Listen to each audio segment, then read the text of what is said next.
السلام علیکم ورحمۃ اللہ وبرکاتہ۔ اہل علم نے رقم فرمایا ہے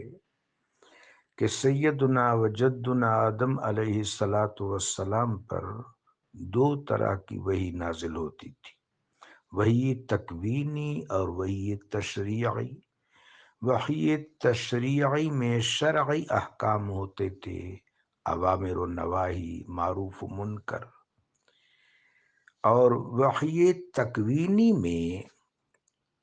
زندگی کے آفرینش کو آگے بڑھانے کا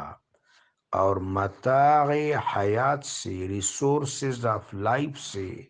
تمتع کرنے کا قرینہ اور سلیقہ بتایا جاتا تھا۔ ہل چلانے کا طریقہ، درخت اگانے کا طریقہ، کان کنی کے ذریعے زمین کے خزائن کو تلاش کرنے